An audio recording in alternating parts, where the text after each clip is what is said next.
Ladies and gentlemen, members of the press, I sincerely apologize for keeping you waiting. I was supposed to address you at 10 o'clock sharp. Unfortunately, this morning we had one or two challenges that did not allow us to be here in time. Kindly take our apologies because we do not take your time for granted.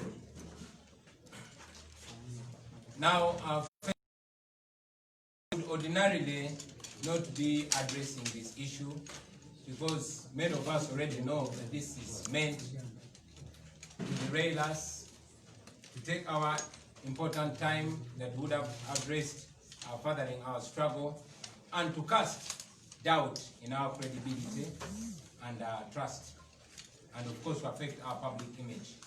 However, I'm coming out to address this because I know that baseless as it is, if it's constantly heard without being addressed, there's a possibility that it will maybe be able to fool our gullible supporters.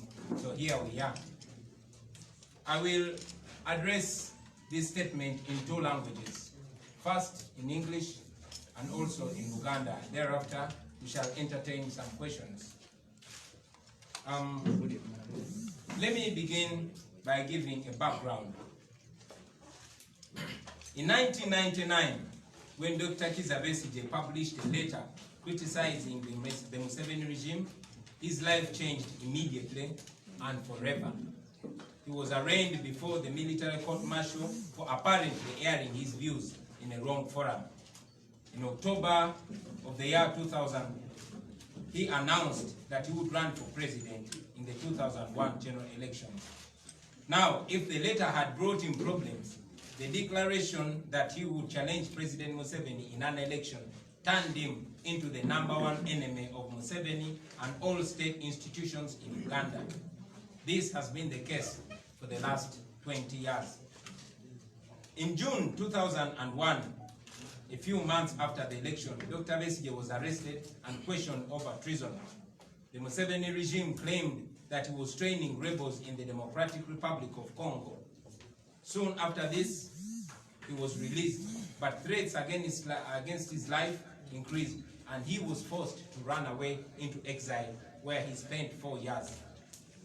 In 2005, when he returned to Uganda to participate in the 2006 election, as soon as the campaign started, he was quickly arrested and charged with treason and rape.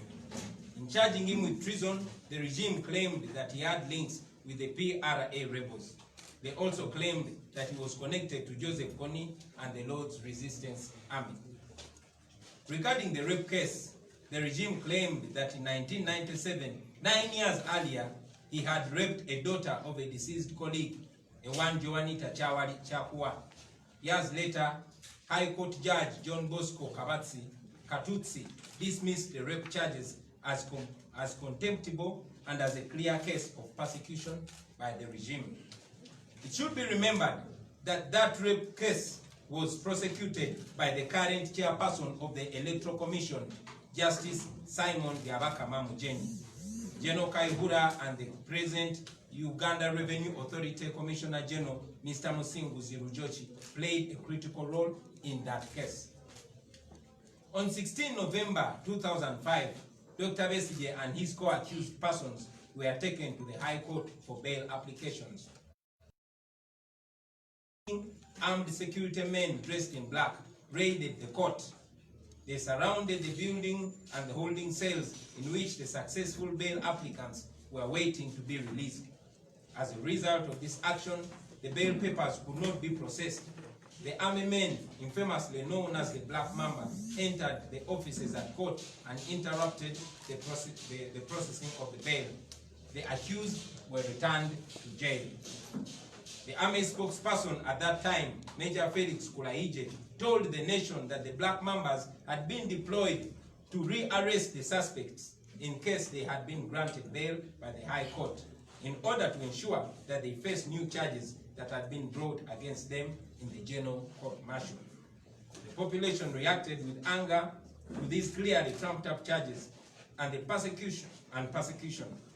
The regime responded by banning all public gatherings, rallies, demonstrations related to this trial, etc. Dr. James Nsababuturo, the then Minister of Information, banned all talk shows in the media and banned all media debates on that matter. And yes, he was quoted as stating the Broadcasting Council would cancel the licenses of any media house that did not take heed of the ban. When Justice John Bosco Katutsi issued orders against the continued detention and trial of Dr. Besigye and others in the General Court Martial, General Eri Tumwine defied the court. He defied that court order and continued the trial. When the Constitutional Court made further orders against Dr. Besigye's persecution, disguised as prosecution, Museveni vowed to fight the court ruling both legally and politically by appointing what he called cadre judges to the bench. Dr. Besigye would end up being nominated for the 2006 presidential election in jail. Since then, the trials and tribulations of Dr. Besigye, and indeed all those who fought alongside him, have been long and unending. He has since lost count of the numbers that he has been arrested and detained illegally. All of the charges that have been put on him, he has never been convicted with even one. In 2007, his brother Joseph Musasi Zichifefe died under unclear circumstances after spending several years in jail, having been charged with treason and many other charges. Many other Ugandans lost lives in hundreds, if not thousands, as a result of the struggles for freedom and democracy championed by Dr. Kizza Besigye and his fellow strugglers. Indeed, the husband of our Deputy President in the National Unity Platform, our Deputy President in charge of Northern Uganda, Mr. Roxen Zedriga, has been missing for 20 years now. In February 2006, the state lined up one Mr. Moses Kizige, a member of parliament for Bugabula County and a former presidential advisor, to petition against Dr. Besigye's academic credentials.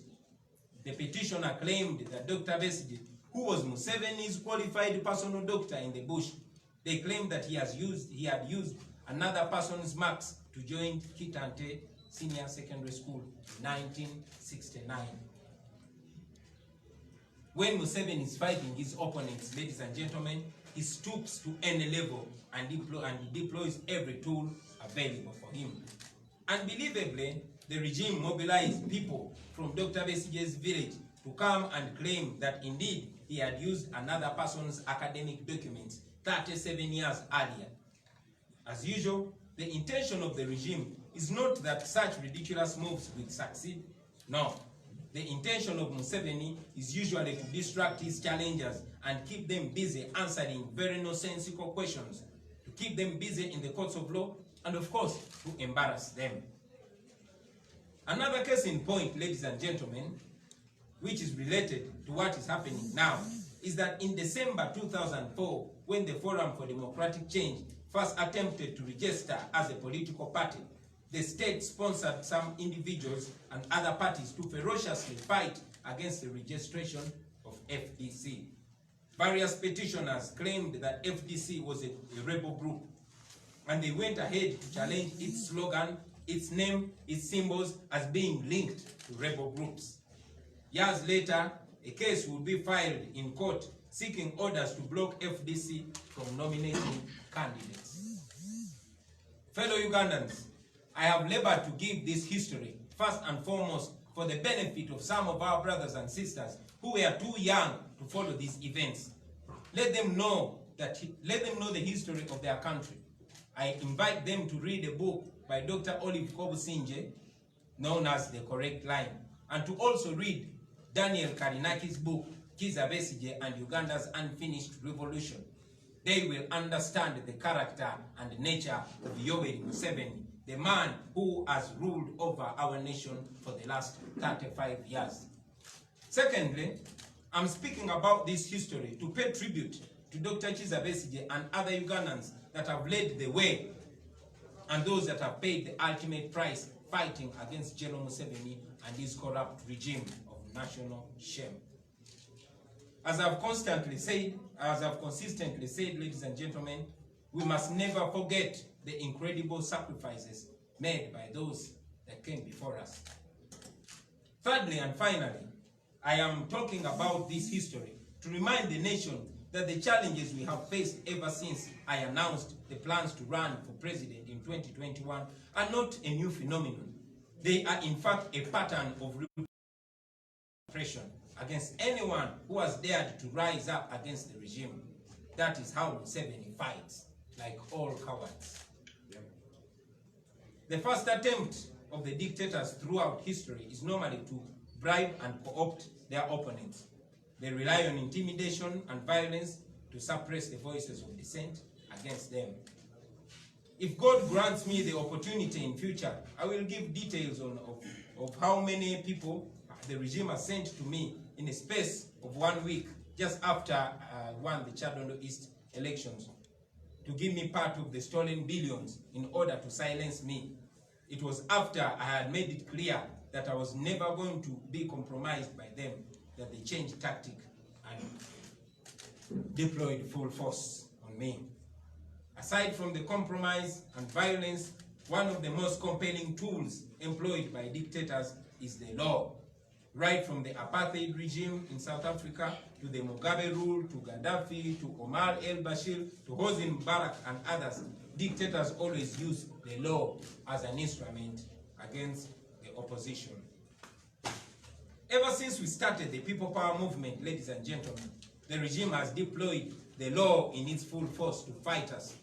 In Arua, apart from charging me with possession of machine guns before the military court, guns which later disappeared in thin air, I was charged with treason, annoying the president, and many other ridiculous charges. They even claimed that we had broken a bulletproof car screen with a stone. Later on, I was charged with protesting against the social media tax. I am out on police bond in respect to more than 20 other different incidents. Sometime last year, Uganda Revenue Authority issued me an embarrassingly high tax demand in respect to transactions that I apparently made years back. You will all recall last year, I, together with other leaders of the People Power movement, were sued to the Constitutional Court for operating the People Power movement. The cases against me personally have been numerous. The regime has deployed people to file cases claiming this very land where we stand, where our office is in Kamocha. Another case claiming Mabiriizi, where my house is, and other cases claiming Busabala, One Love Beach, etc. Well, everybody knows that I've owned these properties for more than 10 years, and no one has ever come up to complain. And until I decided to take on President Museveni, this is when all this starts. But any sane person can understand the motivation. Recently, when we officially launched the National Unity Platform political party, some imposters came up claiming that we took over the leadership of the party illegally. As ridiculous as that sounds, the same people who appeared before the press with forged membership cards went on to file a case without the cards they were brandishing before the press. This time, they claimed that the party previously never issued membership cards. Well, since the matter is before the court, I will not go into its details because that will be sub judice. But you can imagine the lack of shame, ladies and gentlemen. We have concrete evidence of which state operatives have been facilitating these people at the expense of the taxpayer. What gives me hope, however, is that these desperate attempts have failed in the past, and yes, they will fail now. Dictators use tricks to divert opponents, to embarrass them, and detract them. Every day you spend in court, the regime uses that time to steal more money and to entrench itself in power further. Having said all this, ladies and gentlemen, let me now use this opportunity to address something which has for the past days been a subject of public debate, and I've highlighted above. Whenever the regime has wanted to deter its opponents, some Ugandans have availed themselves to be used as tools. For Dr. Besigye, it was the Chakwas, the Chiziges, the Gilbert Adinaitwes, the Abakamas, etc. For me, you see them already, and the list is still growing. When I first ran in Chadondo East, you all remember how the regime and its sympathizers did everything to attack my morality. Well, too bad for them, it did not stick, but they have never given up. Now they are seemingly challenging my credentials and desperately trying to cast doubt and portray me as dishonest. To be clear, ladies and gentlemen, in a functioning democracy, leaders should be put on spot and called to question. No leader should be above scrutiny, and in fact, our struggle is meant to promote a culture of accountability by leaders at all levels. But from the pattern I've explained above, this is no quest for accountability. This is witch hunt. What Museveni has mastered is the art of deploying tools to help him in the witch hunt of his opponents. I've lived most of my life in the camera, in the public eye. There's nothing I've not spoken about publicly, including the question of my age and my academics. Now, in public interest, let me yet again set record straight regarding my academic credentials and my age. Are you ready? 1. I was born on the 12th of February 1982, and that was in Nkozi. My brother Julius Walakira, who's wearing shades on the side, who I follow, same mother, same father, was born on the 23rd of October 1979, according to all his official records. There is no way I would be born on the 12th of February 1980, only 3.5 months after the birth of my elder brother from the same woman. I started school in 1986 at St. Mary Goretti Nursery School in Kamocha, right behind this building. For P1, I went to City Primary School. It is now called Aria Primary School. It is in Kamocha, right up there. For my P2, and that was in 1987. For my P2, I went to Kanoni Umeya Primary School. Umeya is Uganda Muslims Education Association, and that was in 1988. That is where I learned reciting Islamic prayers, and those have stayed with me all through up to today. That was in 1988. For my P3, I went to Kasaka Primary School in Gomba. That was 1989. For my P4 and P5, I went to Kanoni Catholic School from 1990 up to 1991. For my P6, I went to St. Aloysius Primary School in Bukalaji in 1992. While I was at Bukalaji in P6, my father went and requested Mr. Kato, the headmaster of my former school, Kanoni Catholic School, to allow me register and sit for P7 exams. I therefore spent my third term of P6 in P7. I registered and sat PLE in 1992. My father was advised, and please quote this, my father was advised that in order for my age to match with that of other candidates, including my elder brother Julius Walakira, who was sitting PLE at Bukalaji the same year, he needed to increase my age by 2 years, and that is when my year of birth was altered from 1982 to 1980. Despite sitting PLE without studying P7, I passed very well and went to Senior 1. But I would continue with this anomaly in my age throughout my education, both at Senior 4, at Senior 6, and at university. 9 years ago, in 2011, my late father, J.W. Sentamu, talked about this story in a video recording, which is available. Similarly, 14 years ago, in 2007, my elder brother, Eddie Awe, was interviewed by the New Vision. 14 years ago, an extract of this is available. He spoke of how I skipped P7 and sat PLE.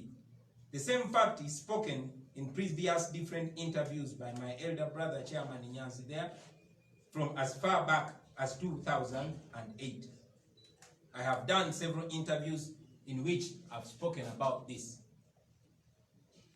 Therefore, it was at that point of getting my first passport in the year 2000, in the month of March, that I decided to correct this anomaly in my date of birth to reflect the real date of birth, which is February 12, 1982. I remember swearing an affidavit to reflect this change, which is what is required at the passport office. That is exactly what was required at the passport office by then. I saw some misguided people claiming that I changed my age at the time when I was going to run for parliament in 2017. No, all my records outside my academic documents since 2000 bear my true year of birth. Regarding the arrangement and spelling error of my names, I swore a statutory declaration in 2017 as required by law and filed this accordingly. It was on this basis that I was nominated to be a member of Parliament for Chadondo East constituency. At that time, I also applied for verification of my UNEP results, and they were verified. I hope this clarification brings comfort to all those well-intentioned supporters and comrades who might have been worried about these schemes. I have been a law-abiding citizen who values and treasures integrity, my shortcomings here and there notwithstanding. If my legal team deems it fit to undertake any other steps to clarify these issues in light of the most recent jurisprudence, they will do so, and I will inform you friends accordingly. For now, we stand confidently right before the law and any other moral code. The detractors, the haters, as we always say, are going to die in their own movie. Back to my education. Sinamara. So when I proceeded to secondary school, I went to St. Maria Goretti Secondary School in Katende for my senior 1 first term. That was 1993.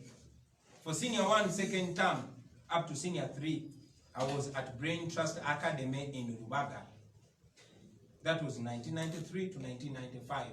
For my senior 4, I went to Chitante Hill School, and that is where I did my senior 4, the Uganda Certificate of Education, in 1996.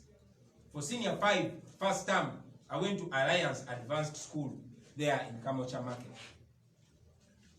And that was, for senior 5, second term, I went to Lubiri Secondary School. That was 1997, and unfortunately, that is the time where I lost my mother, and I could no longer proceed with Lubiri Secondary School in boarding. So I had to leave. For senior 5, third term, I went to Kololo Senior Secondary School, right there. Still in 1997, I stayed there until I completed my senior 6 in November and December of 1998. I was then admitted to Makerere University for a bachelor's degree in social sciences. I studied for the whole year, majoring in anthropology, political science, and economics. But later, I dropped out of the course because I lacked tuition. I applied for a diploma in music, dance, and drama, still at Makerere University, because I was aiming at getting a government scholarship. I did not have the money. I had started, besides that, I had started picking interest in music and drama. In the year 2000, I was admitted on government sponsorship, on a government scholarship to study music, dance, and drama in Makerere University, and I graduated in 2003. The good thing is that for all my school life, for each of these schools I have mentioned, I studied with well-known people, celebrities, and outstanding people in society. And it is my hope and prayer that those people that I went to school with will come out and confirm the words that I'm saying. As it is well known, ladies and gentlemen, In August of 2016, I decided to go back to school. This time, I wanted to pursue legal studies. I joined the International University of East Africa in Kansanga for my law degree. A few months later, when Cavendish University opened the law school here in Kamocha, I transferred from IUEA because Kamocha was much nearer to my workplace, Firebase, which used to be here. I also did a short course in leadership for 21st century at Harvard. I'm currently enrolled at the Southern New Hampshire University for further studies. I've had to put both my studies at Cavendish and SNHU on a hold on account of my busy schedule and the ongoing persecution. But God willing and time permitting, I hope to complete those courses at the right time. By this time, I'm sure that the question on everybody's mind is why I was always moving from one school to another. Well, I have told this story many times, but let me repeat it right here. That my life was a hustle. My life was ghetto life. My life was a struggle. And I'm not ashamed of that. That is what made me the man I am today. My father had more than 30 biological children and many other dependents. And this put a lot of pressure on his finances. Actually, apart from the fact that my father considered me very brilliant, one of the reasons why he was desperate to see me skip classes and finish school was to avoid the cost of school fees. That is why it was good for him financially when I skipped classes. My mother too, in my formative years, was not doing so well, and yet she had 10 biological children and other dependents to look after, all by herself. So I found that I had to move from school to school because of school fees problems. Some well-to-do Ugandans may not understand this, but I'm sure the poor people, the ghetto people, understand this kind of life. And I'm a real product of ghetto life. I am proud of this history because my greatest motivation is that. And I want to change the lives of these people because I understand their hustle. Finally, ladies and gentlemen, fighting a dictator is no simple task. You lose friends, you are stabbed in the back, you are persecuted, you are prosecuted, you are slandered, you are maligned, you are embarrassed, you are threatened, you are attacked from every corner. And yes, by every Tom, Dick, and Harry. While you are fighting for the oppressed, the dictator uses the oppressed people to oppress you. While you are still dealing with one thing, the regime brings another. While you conclude one battle, the regime is already manufacturing 10 more battles for you. And if you're not careful, you can easily faint and give up. But you must persevere, brothers and sisters. You must keep your focus. You must not lose your head. You must be tough. You must be solid. You must be ghetto.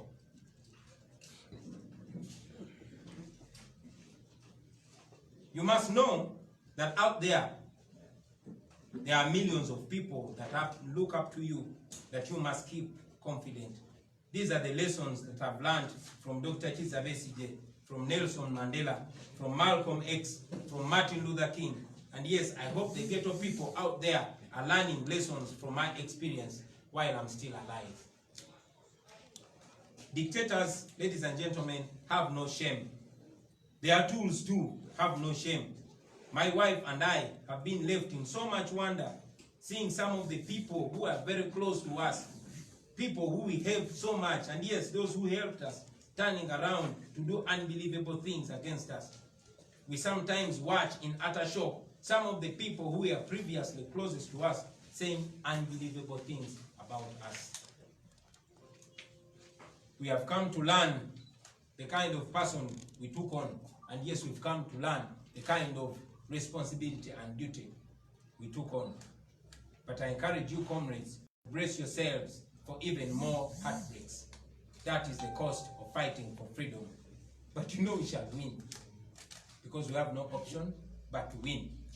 Now, regarding the Electoral Commission, the Uganda National Examination Board, and other state institutions, I'm aware that several lawyers and public individuals have written asking for information regarding the academic papers of President Museveni, his wife, and several other NRM ministers. You have already taken much longer to respond to their request than the time you took to release my academic papers. I am challenging you to release them with the same urgency, since you claim to be acting independently and within the law. Ugandans want to be sure if indeed President Museveni has the qualifications